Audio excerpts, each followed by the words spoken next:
I'd say don't overthink it. Talk yourself out of it. Exactly. I would say don't shut the door before you've even opened it a crack.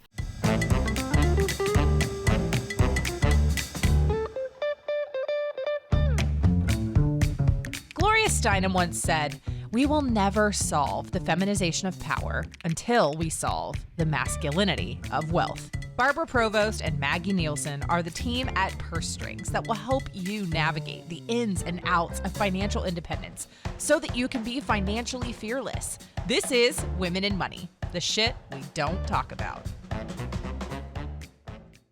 Oh, welcome to another great episode of Women in Money, the shit we don't talk about. I'm so excited to have Jillian on here today. So before we dive into all the questions, Jillian, can you introduce yourself, share a little bit about who you are and what you do?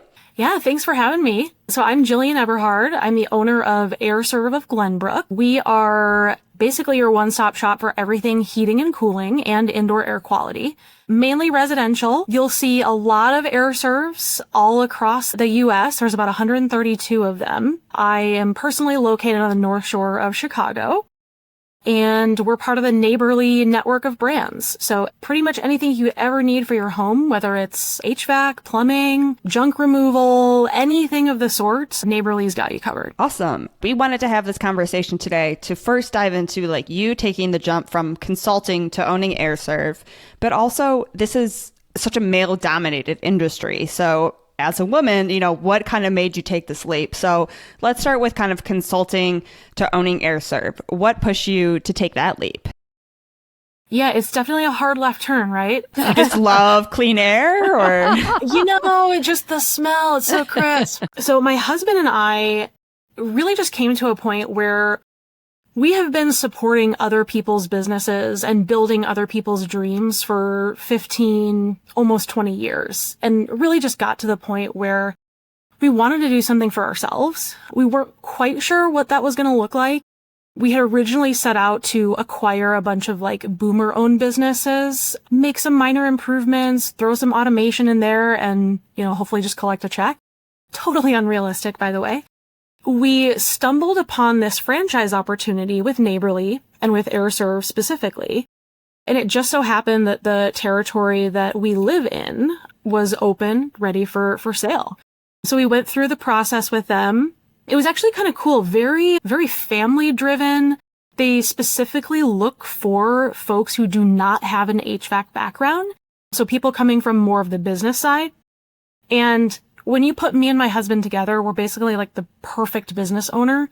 I'm like the vibes. Like I'm the culture. I'm the customer experience. I'll think of the fun merch to put our logo on, that kind of thing. And my husband is all numbers. He's a absolute wizard in Excel. He can like do formulas without even using the mouse. It's crazy. I don't know how he does it. So us together, it just seemed like a really, real good fit to take something on like this. And especially with the franchise opportunity, it comes with a lot of infrastructure built in, a lot of resources, a lot of support. So yeah, we made the jump.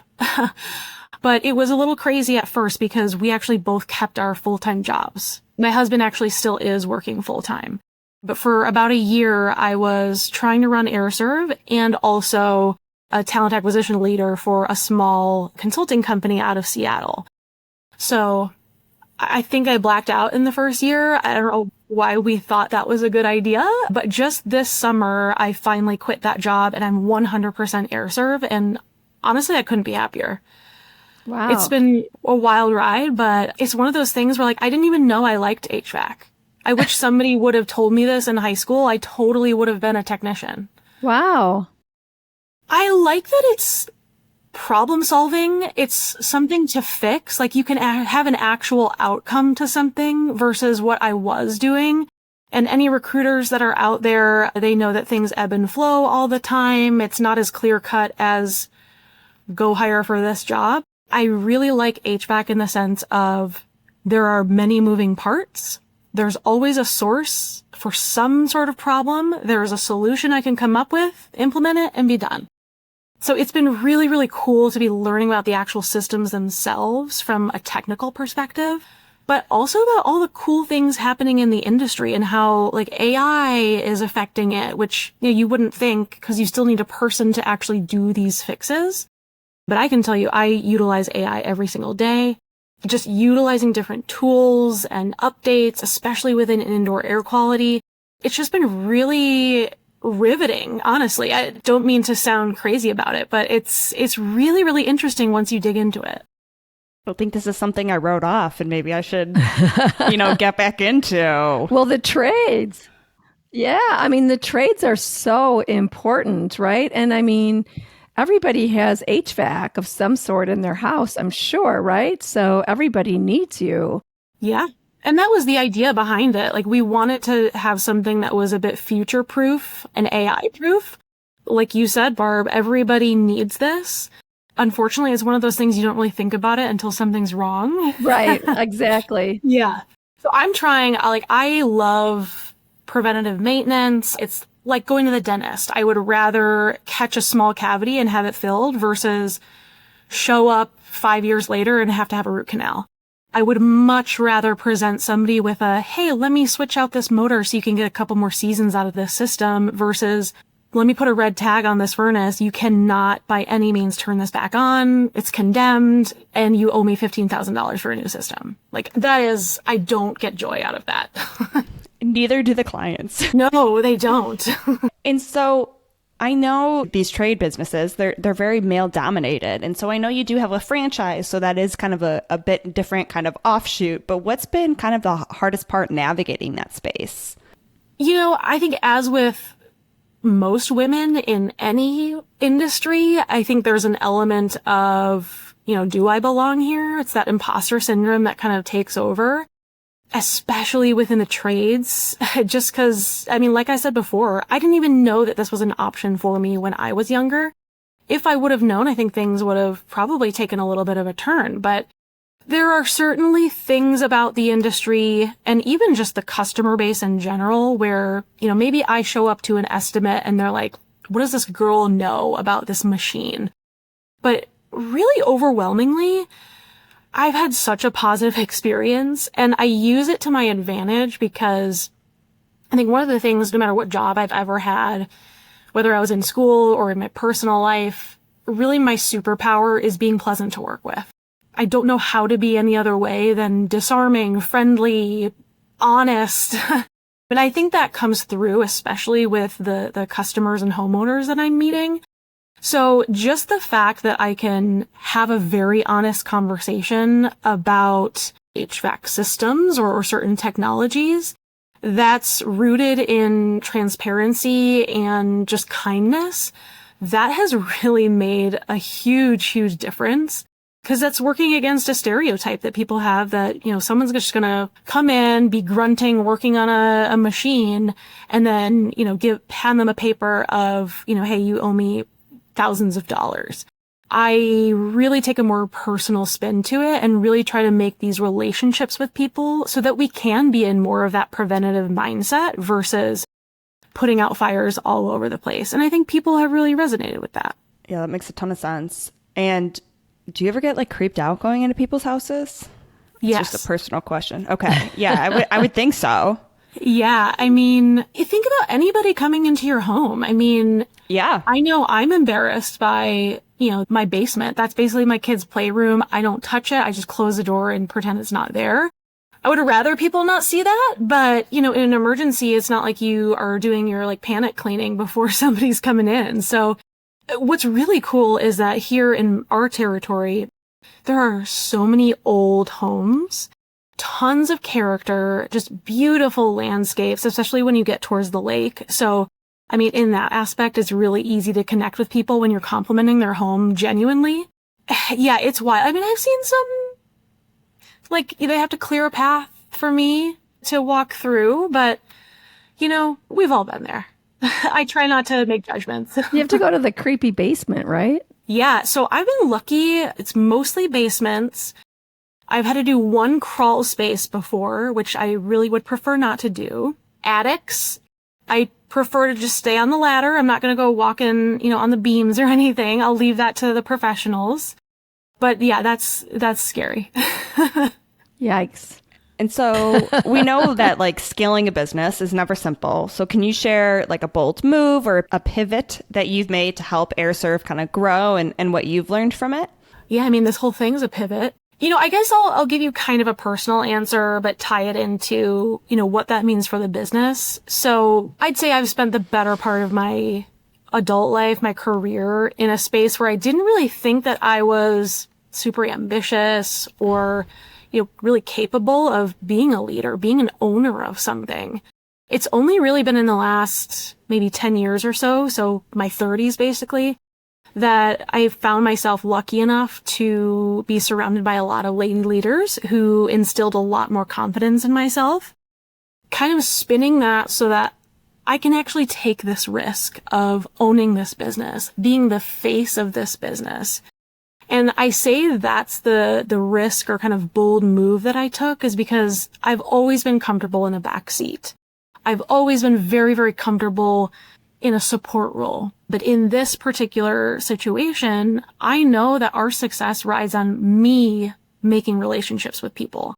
So I think the huge challenge, there's really no silver bullet when it comes to marketing or people knowing about you. It really does take that personal touch. And that's the vibe I want to bring to it anyway. So I think the bold move for me was just finding the right groups of people to introduce myself to and introduce my services and my passions to.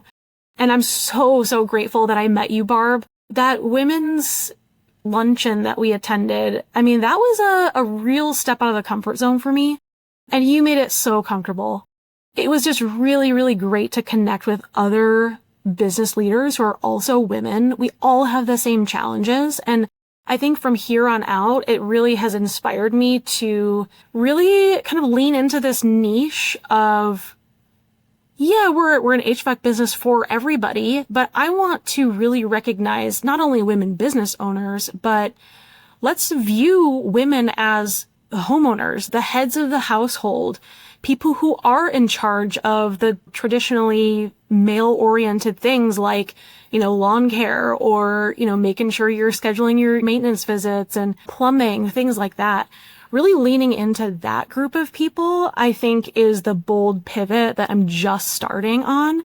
I love it. I think it's really a good space, and who better to do it than me rather than a technician with his butt crack hanging out. Yeah, I agree with you. And, there are more women owning homes on their own than ever before. So you're smart to lean into that group because that group is looking for you as well, right? Because us as women, we don't want the guy with his butt crack hanging out, coming into our house all the time, right?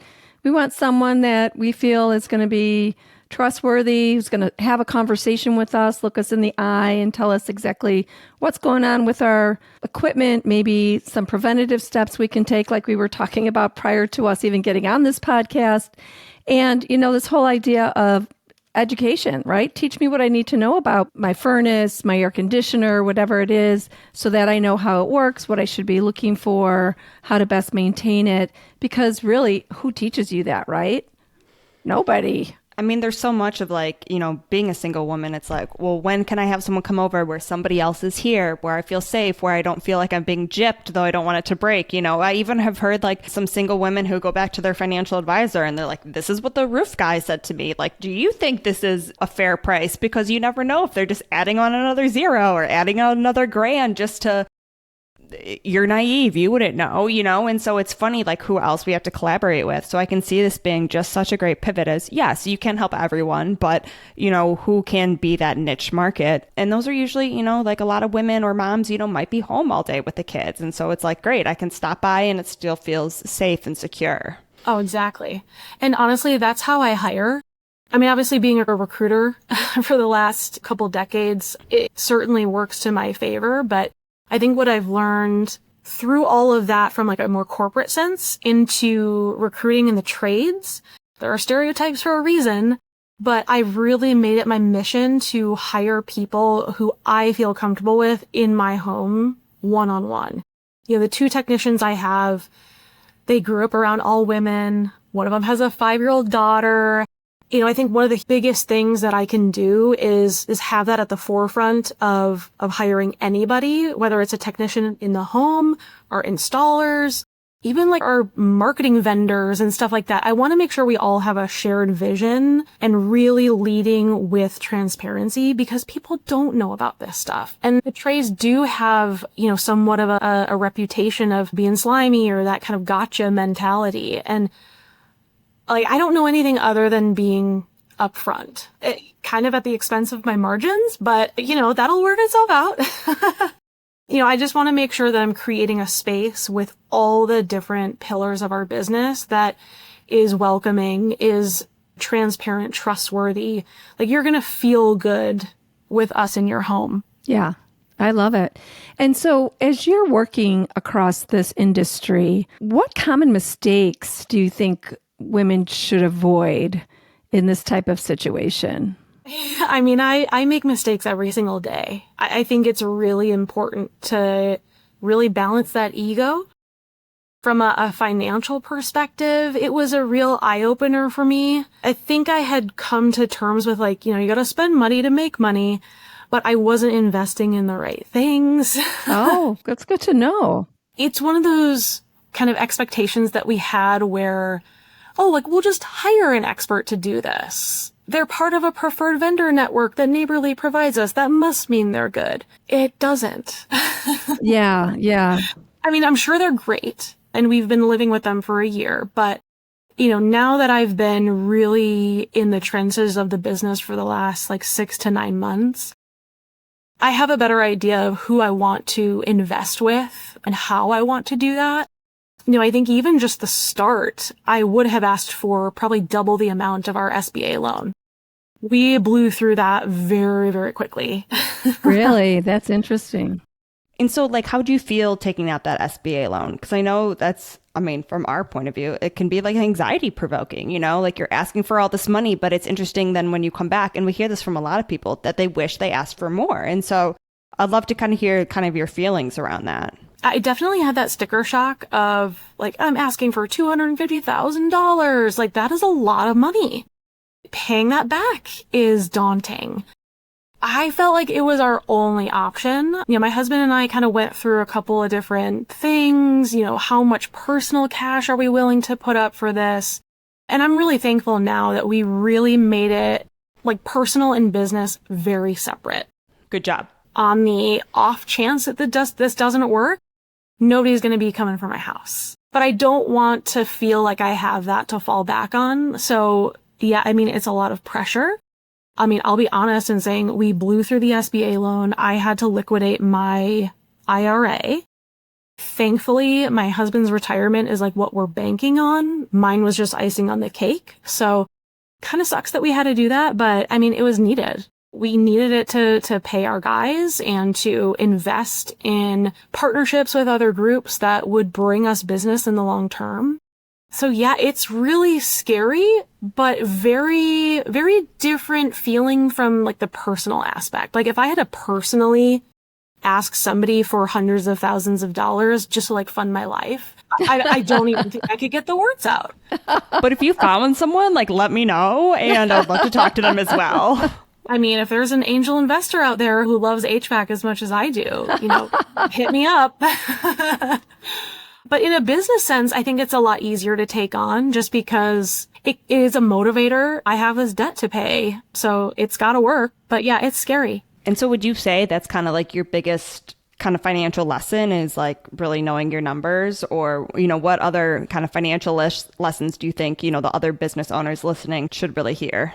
I think not only from a financial aspect, but really all the operations of running a business. My husband and I walked into this thinking, okay, you do what you're good at, I'll do what I'm good at. And it's almost like parenting where you both have to be able to do everything.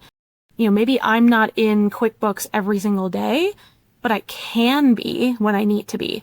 That's something that we learned maybe a little bit too late. But yeah, there's really no divide and conquer. You have to be really up on every single aspect of your business, which I don't think I was prepared for, but I'm perfectly capable of taking that on now. Yeah, it's a lot of hats. It's a lot of hats. Like, I thought I could just be siloed and like hanging out with the guys and ordering parts and, you know, doing all that background stuff. But no, I'm in it every day. I talk to customers every day. I answer the phone sometimes. I'm an owner, but I'm also a dispatcher and a customer service person and a like service manager, pretty much everything. So when you bought this business, did you buy like it from another owner? Like you bought their whole book of business, or did you start from scratch? It was from scratch. Yeah, this territory was completely greenfield. Oh, that's good. Yeah, it's good. I think part of like the maybe plans for the future would be to acquire some smaller businesses in the area and their book of business just to help boost things, assuming I can get funding for that. Yeah, you'd have to pay that back too. That's another loan. Yeah. So, you know, that's kind of hanging out there.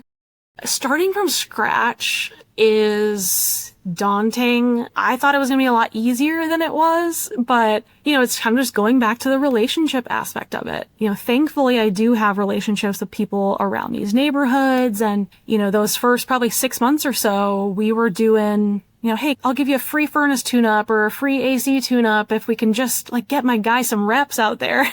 Like, my truck sat in my driveway for 2 months, like, waiting for us to open. So, like, people knew we were doing this. So, I mean, we had to do a lot of free services just to get up and running.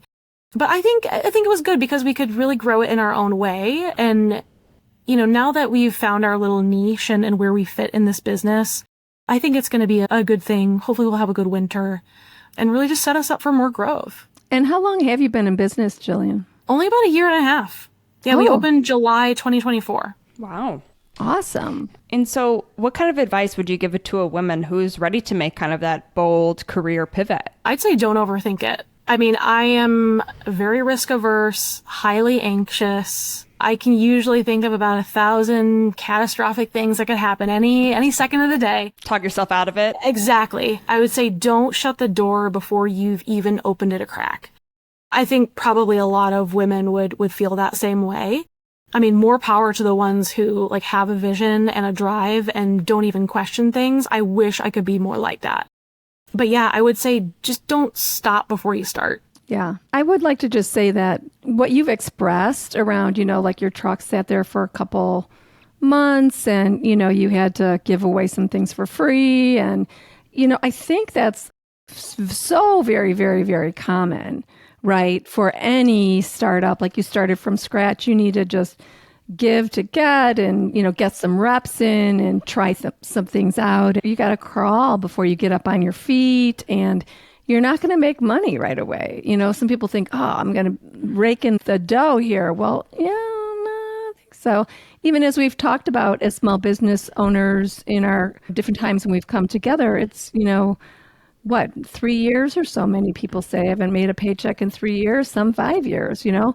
But then once you do have a really solid foundation and get things rolling, things get rolling. Yeah.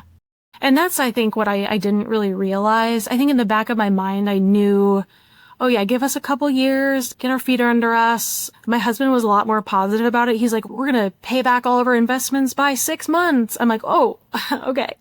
So yeah, that did not happen.